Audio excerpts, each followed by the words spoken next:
Hey, what's up everyone? It's me again with this brilliant way of creating thumbnails, isn't it? I wrote my title on a piece of paper and I'm gonna use this for a thumbnail, hopefully.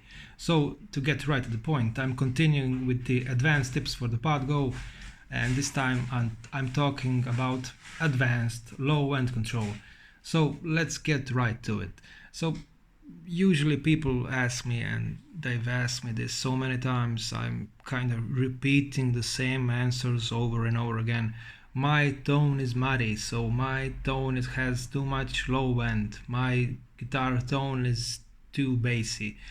So what can you do about this? Well, there are numerous things that you can try and do, and there are numerous things that are very effective, but I'm gonna limit myself to 3 suggestions. So starting from the very easiest one, let's jump to this preset and see what I have here. So I'm gonna save this just so I don't lose what I made.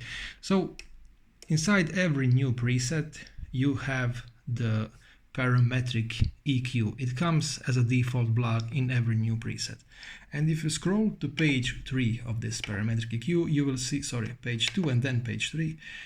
So page 2 has the low cut control, and here it is. So you can start scrolling this thing up.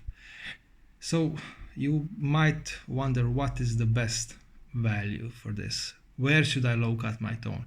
Well, I don't know, man. You should try to do it like this. So let's say you set the low cut at 200 Hertz. In most scenarios, if not all scenarios, unless you're going for a very specific effect, like a telephone effect sound, you will realize that this is too much. However, you can then start to dial this back. Go from 200 to 180 and then play for a bit. Then drop it to 150 and play a bit. Then drop it to 120 and then play again a bit more. And you will quickly find what is the best place for you to do a low cut. Again, from my experience, when I'm mixing records, when I'm mixing songs, this low cut, especially when there are more guitar tracks, and most of the guitar tracks today are double tracked and some are even quad tracked, I usually go somewhere around 100, sometimes a bit more, sometimes a bit less, and I'm doing that to allow more headroom for the entire mix, but also to help the bass be the bass. You don't want the guitar to play the role of the bass guitar. Okay, so the low cut inside the Parametric EQ is your option 1. Quickly, the second option is, if you prefer to use the 10-band graphic EQ, you can do something like this. So let's focus just on these first 3 controls: 31.25, 62.5 and 125 Hz.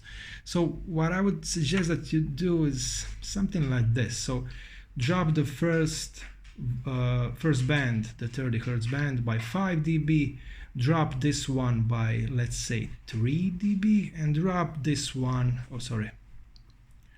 and drop this one by 2 dB. And in this way you're creating a gradual, you're sculpting gradually, you're taking away gradually, from your low end. So you're not doing something too extreme. This is a very gradual type of filtering or EQing that's gonna happen to your tone. So this first band, these are all belt shape bands. And if you want to know, this only the last band inside the 16K band inside this 10-band graphic EQ is a shelf. So when you boost or cut, this is just an extra info. If you boost or cut this one, this is not a bell boost. This is a shelf type of boost. So just so you know that. But the first 3 bands, actually all the rest of the bands are all bell cuts. So this is all very subtle, and this won't disrupt your low end too much. So 10-band graphic EQ, something like this: -5, -3, -2, and you can of course try to do more or try to do less if you feel that you've now cut out too much. So, and then the final thing that I want to, let's change the cabinet, let's for whatever. So 4x12 greenback 20s. And you feel that, hey, this has too much low end, what can I do? And I want you to ignore the low and high cut controls. Here, I believe these are my defaults, and you probably won't see the same values if you load up this greenback 20 cabinet. But what you will see, and that I strongly suggest that you start with this, is the mic distance from the cabinet.